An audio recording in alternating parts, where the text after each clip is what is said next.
Welcome, welcome. We are having our show go on a little bit of a different route tonight because I invited Dr. Hagle. This is Dr. Hagle.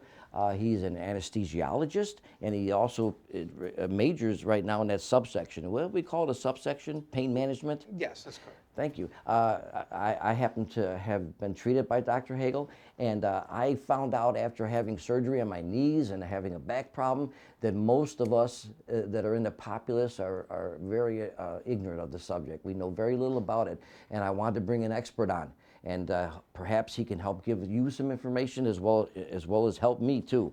So that's why Dr. Hagle's here with us, being so gracious. Thank you for being with us, Doctor. Thanks for having me. Matter of fact, he's the kind of guy, when you go in and see him and they say, from a number of 1 to 10, what would you say? Now, have I been creative when I go 14 and 15? Am I just the only guy that ever does that? I've heard all sorts of numbers. But now it goes to 11 for sure. Okay. So we want to ask Dr. Hagle some questions. Dr. Hagle's from Gateway Spine. I think they have 4 or 5 locations. That's correct. So this is a great opportunity for you to actually meet the doctor here and hear some questions. And if you need help in the future, we'll get into that, what you can do. Doc, the public, to me, when I was growing up and even in my 20s and 30s, I never heard that term used, pain management. And just before we started, I'd asked you, is this a genre of medicine that's only been in existence 20 or 30 years? It's a relatively new and evolving field, rapidly evolving at that. The first fellowships were probably in the early 80s, and things have certainly improved since that time with our understanding of what causes pain, how your body perceives pain, and ways to modify those. So it is something that's more of a newer thing. Yes, I did not hear about that when I was younger. Now, of course, I have read studies, and it talks about 1 in 5 adult Americans has chronic pain, which is 20%. We're talking 50 million people that are going through, that exist with chronic pain. So I'm sure that you have a lot of potential patients that you could minister to. I got to ask you, can anybody come in and see you at Gateway? Can I just pick up a phone? If I'm in pain, can I just call up and make an appointment? Now, I may have to pay out of pocket, but if I have an insurance or a PCP, do I have to go through them and get a referral? It depends, of course, on the insurance. Some insurances will require a referral, certainly HMOs. Some insurances we can just take with a simple call and schedule and no referral for a visit. It just depends, and of course, availability. We try to get people in as soon as possible. And of course, one of the reasons as soon as possible, just like a dentist, something happens suddenly. I think that's what we would call acute pain, right? Sure. Something. Maybe you could explain for our audience the difference between acute and chronic pain. Yeah, the acute pain is more so after a injury. People kind of think of that with a bone fracture, twisting an ankle, something with sports, bend down, hurt the back, kind of a very sudden onset pain. Over time, when that pain persists and the symptoms persist for several months, you start dealing with more of a chronic pain issue. And the way we treat those are very different. The way the body actually physically handles those 2 different types of situations with different neurotransmitters, different ways body perceives pains and response at that point is very different. And so we definitely treat both types, more so chronic pain, but they are 2 distinct entities. Now there are some, I was going to mention this a little bit later, but I can go into this now. I've noticed that a lot of primary care physicians, family doctors, they may help with a quick fix. Sure. A broken bone, they know they're going to see you again in 2 or 3 weeks. Chronic, we mentioned chronic pain. I see it anything more than 3 to 6 months. That's what we're going to define as chronic. Yes. And I notice most the PCPs don't want to deal with that. They want to hand off to you guys. Correct. I know. Go ahead. You know, so, No, go ahead. I've even seen some emergency rooms that don't want to deal. They may give you a prescription for a day or two and say you need to go see your family doctor. And you don't have to answer this, but it's been my observation. I gotta believe that government regulations and the FDA has a lot to do with this. We know that there's been abuse of certain medications, and we also, I know the doctor's with me on this. If you're in pain or have a problem like that, don't get any type of medication from a friend or anybody that wants to sell you anything. I said my email is sage725@yahoo. I will send you photos of drugs, real prescription drugs and imitations, and they are hard to detect. They're getting smarter. And so I know that him and I would love to do this public service. Don't do that. We know the problem with fentanyl, but I assume that government has something to do with that. To a degree, it's and certainly going back.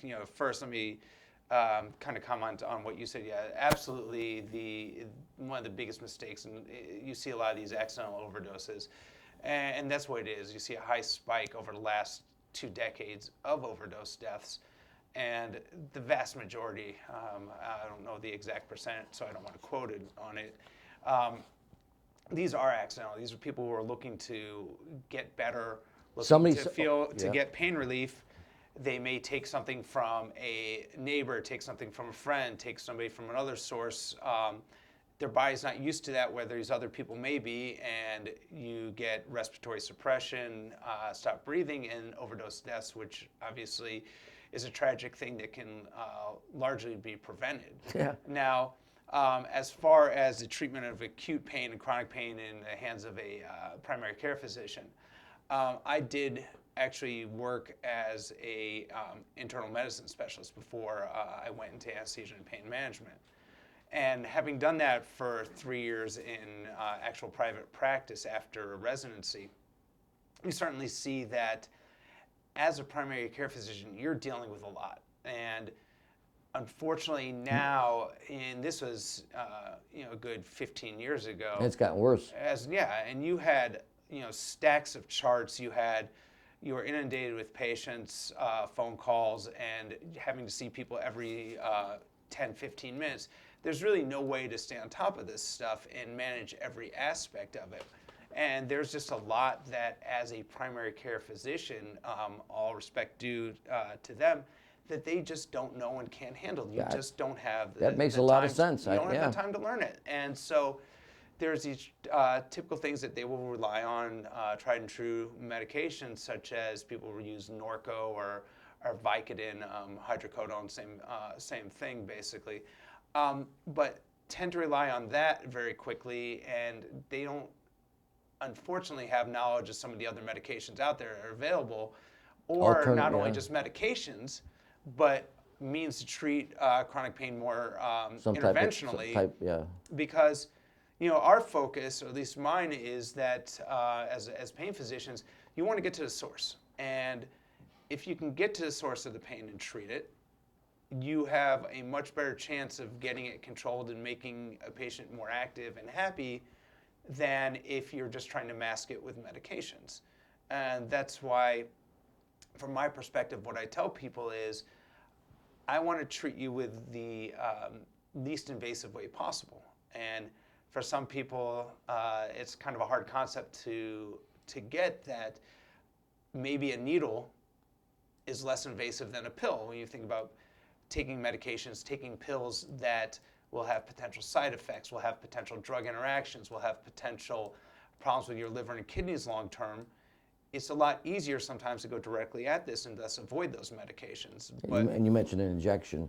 Of course, whatever you inject is going to have a longer duration, hopefully, than a pill that you're going to have to repeat every 4 to 6 hours. Exactly.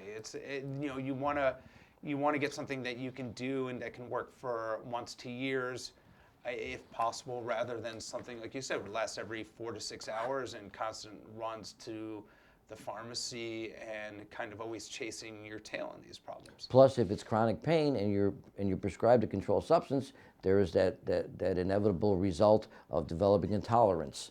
And exactly. We're up against the wall here. It's right. The tolerance issue is a very real thing, where the more you're on a medication at some point in time, and it could be after as soon as days to months, years, what have you, that the medication no longer does what it's doing, and you need a higher dose of it to get the effect. And then you run into a lot of problems. You become dependent on the medication physically, and that's a way different sense than addiction. Even if you're taking the medication appropriately, you can develop a physical dependence on it, as well as a tolerance where the medication just doesn't work after use. Now, you mentioned something there briefly about the nerve. Nerves have a lot to do with this. Nerve damage is probably one of the major things, right? Because anytime you get inflammation or anything, it's pressing on nerves, right? Correct. Well, nerves are going to carry, all pain is going to eventually be mediated by nerve signals from the source of the pain, whether it be in the spinal cord itself or the periphery. And those nerves are going to transmit those pain signals. So, again, speaking of ways to deal with this, if you can go directly at those nerves, sometimes either with injections or medications, you stand a better chance to get that pain controlled. Right. Now, the people watching this don't know, but I had 2 knee replacements. I went for 2.5 years. You've been my doctor for some of that. There was Ryan I had before. Hi, Ryan. Had Ryan before. But the fact is that the reason I went for 2.5 years is because all the stuff you hear, you're going to have to take off of work for 4 to 6 weeks at least. How many of us can do that? Correct. And it was told to me that, guess what? One of the reasons of pain management is to help us cope with chronic pain and not go through surgery. Yes. I mean, what I kind of jokingly tell patients is my job is to avoid you from a scalpel. And there is, of course, limitations with everything, but what you always want to focus on is kind of what I was talking about earlier with the injections is start and do what the minimally invasive thing is possible with the least amount of risk. So I look at it this way. People usually start with the primary care, as you mentioned, and doing things with simple medications, anti-inflammatories, muscle relaxants, using physical therapy. When those things don't work, you tend to say, okay, what's the next step? And that would be more pain management. And there's a lot of different levels that we can take that through to try to keep the pain controlled without having to take that next step to the more invasive surgery. Of course, there's reasons that surgeons exist. We can't control or treat everything. And surgery is not necessarily a bad thing. It can be a very good thing, life-changing thing for a lot of people. Yes. And you do that, you get fixed, fantastic. But for patients or people who just aren't ready for surgery, who people are not necessary candidates for surgery, there's a lot we can do to hopefully avoid that next step and keep people functional and happy with controlled pain. Now let's let some people know that, and from my experience, I had there are things that you did to my knees prior to any surgery to try and help me cope with being bone on bone for almost 3 years. And you just mentioned one of them, injections, and there were steroidal injections. You can try those. They don't work for everybody, do they? No, not at all. And you start with kind of again that stair-step approach of increasing or more tailoring the treatment as necessary depending on what other factors are involved. Starting with if we say somebody's failed the physical therapy route, coming to me for pain like that in the joint, say, okay, is it reasonable to try a steroid? Absolutely, do a steroid injection, see if it helps. If it doesn't help and there's too much inflammation, you can always try, I'm sure a lot of people have seen this advertised, the gel injections. Hyaluronic acid. Right. And that's another great option that people can use because it's not going to have the detrimental effect that continued steroids will have. Because they can actually wear out, right? Yes. Over a period of time, they deteriorate any... It can affect negatively bone and other structures of the joint, whereas the hyaluronic acid or the gel injections will not necessarily do that, something your body naturally breaks down. Now, of course, that doesn't work for everybody. In cases like that, and this is one of the good evolving things, is there's different things that can be injected. You look at PRP injections with patients taking their own plasma and injecting it, trying to create a immune response where your body, in a sense, kind of regenerates or attempts to regenerate some of the cartilage and cells that have been damaged. People do stem cell injections. Of course, all these things are going to be tailored to the individual. It depends on the circumstances involved. Is Gateway involved in that part of medicine? Gateway does do PRP injections. Yes, we do. The stem cell, not so much currently, but that is something that is, it kind of comes and goes with vogue. Now, some of these things and the limitations on those, of course, are insurance. If insurance is going to recognize this as a viable treatment that they're going to cover, because otherwise it becomes a cash pay scenario. Yeah. And when it comes out of pocket, it's certainly hard when you say, I can't guarantee anything, but you see when those are used in the right circumstance, there can be some dramatic results that save patients from taking further steps. It works very well. Doesn't the insurance just minimum, they limit it to like 4 injections per year on steroids? On the steroids, yes, 3 to 4. It depends on the joint, depends on where you're doing the injections for sure. Now, go ahead, I'm sorry. Yeah, no, but I was going to say, even with, after that, with those other injection types, you mentioned nerve stuff. There's nerve blocks and ablations that you can do for knee joints where... An ablation would be like going up the 3rd step here. Yeah. After injections, we'll try this. Yeah, and basically you're saying, okay, too much inflammation, steroid didn't work. We tried to put the gel in, and building that space up between the joints didn't work by adding that substance. So the next thing would be, okay, let's try to maybe get it where you don't feel the joint so much. And that way, if you don't feel the joint, you can't feel the pain coming from there. You could block nerves that go to that joint that have no effect on your mobility, no effect on your skin sensation. And if you do that, you may not feel what's going on inside the knee joint. You can do a test dose of that, see how things go. Everything works well. You don't diagnostic shot, right? Exactly. And if that works well, you can go on to an ablation where actually you, for better or worse terminology, you burn that nerve safely just using a needle and radio waves. You can create a longer term benefit until those nerves grow back over time. Yeah. But you're looking at 6 to 18 months of relief. It could be repeated and it could work very well. There's also peripheral nerve stimulators you can put in those areas. So there's a ton of options. Is that an implant? It is an implant. Okay.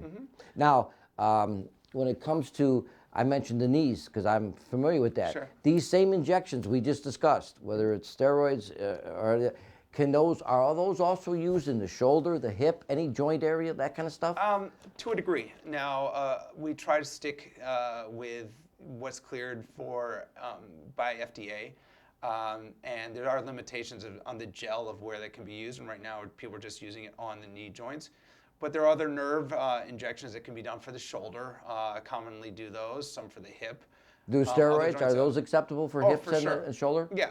I mean, we're talking, basic injections of steroid. Any joint is feasible to do that with. But when you start to get beyond the typical steroid injection, you could look at more of the nerve blocks and ablations for those areas. And again, these are evolving things that, as we learn more about the pain response, find different ways to treat it that are more effective and safer. Now, one of the things about chronic pain, not only do you deal with the pain, but there are associated things that you can go through. We talked about this, depression, anxiety can happen. It's affecting my work. It's keeping me up at night. Sure. So there are, at Gateway, do you folks also deal with the associated issues that go along with long-term pain?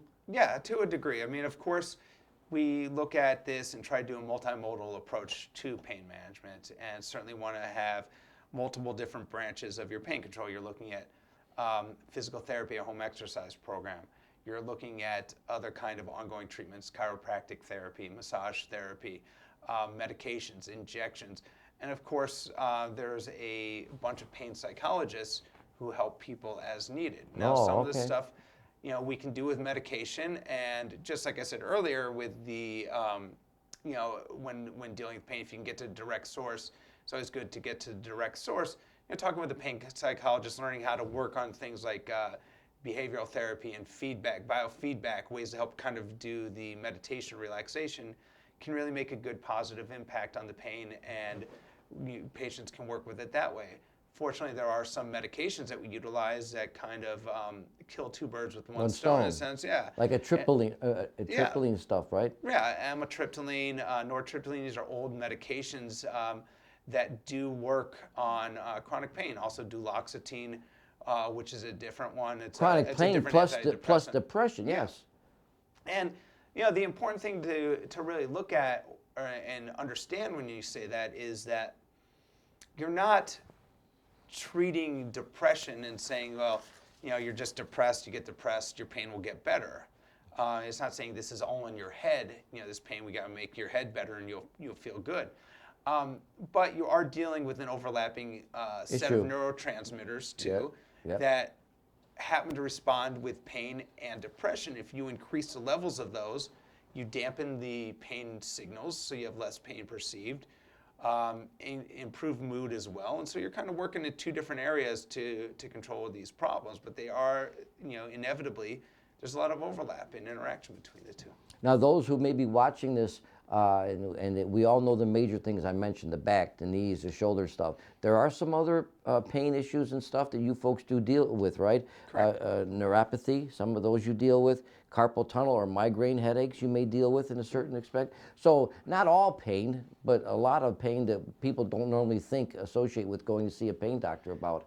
Yeah, correct. I mean, there's a lot of conditions. CRPS, complex regional pain syndrome, diabetic peripheral neuropathy. These are things that are very challenging. And they are long term. Yes, these are chronic things, especially in diabetics due to nerve damage, that are not necessarily going to improve with time. And so you got to get the patient to learn. Someone's got to learn how to cope and deal with pain. Hopefully at a reduced level, but it's going to be there. Right, and the important thing to understand is when I talk to patients, it's important to note that this is pain management. Okay, it's not pain elimination. It's not pain magical elimination, because we want to be realistic about how we do this. And generally, you look for a response of greater than 50% improvement. You're on the right track. You're doing your job. Now, like you say, we gotta have expectations for the patients to understand. We're going to control this. We're going to get this to where it's more manageable, absolutely. And fortunately for things like those patients that you mentioned, there's a lot that you can do that people don't think of outside the typical medications. There's a lot of neurostimulation, implantable devices that can be put in that are done through a minimally invasive surgery that can help control those symptoms, get people off medications, take care of that burning pain that's frankly debilitating, and can get people on the right path. Yeah. Now you happen to bring a model for us. Now I happen to have been diagnosed with compressed nerves at L4, L5, and L5 1S. I've been laid on a table. You guys have a terrific machine that one of the assistants operates that actually, because you're going to inject me. Correct. You've given me injections. That machine guides you to show where you're going with that needle into me. Correct. Correct? Yeah, everything we do is done with direct visualization using X-ray.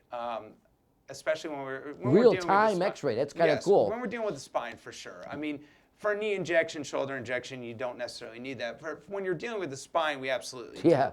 And so the important thing to know is that everything is done in a sterile environment, and we see exactly what we're doing in, like you said, live time as it happens. And basically, we're able to get a good visualization of where we need to be. Now, when you talked about your disc herniation, so basically if this is the back and this is the front here, these blue guys represent the discs between the spine.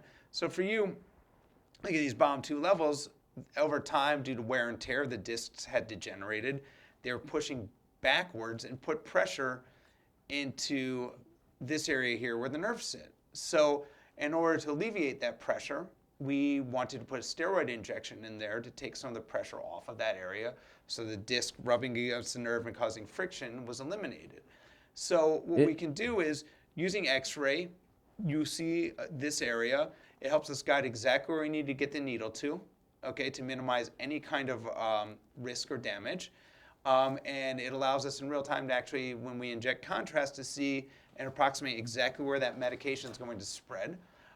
which helps not only reduce risk of certain complications happening, but it also helps make this much more tolerable, because when you do this without X-ray, as some people do, certainly when you go to, it's a different type of procedure. When you go to the emergency room for meningitis, people get spinal taps, which is doing things deeper than what we do. But when they do that, you're basically feeling, without X-ray, you're feeling along the spine, find a gap, and you're go in. Okay, so you can imagine you're kind of feeling, you're poking your needle around a couple different ways. That can be obviously more irritating. When you have good visualization, you numb up an area right where you want to go. You can guide your needle directly there with minimal tissue trauma, with minimal irritation, and a lot of safety. Now, some of these injections, it's if I'm not mistaken, you're looking, it could take 24 to 48 hours, right? Correct. To get the effects of them. Correct. And you have stuff you can, for right away, like Toradol or something, right? Yeah. That can help alleviate someone's in pain. They got to get out of pain now. I can't wait 48 hours for this to get better. I mean, that or other things. Certainly the Toradol can have. That's what you see a lot of the shoot them up and throw them out on the field kind of football players, right? Yeah. And that, in all seriousness, caused a lot of issues. A lot of kidney failure in some of these guys. Wow. It's a dangerous medication. Certainly, hospitals people are getting this inpatient 5 days and you're done.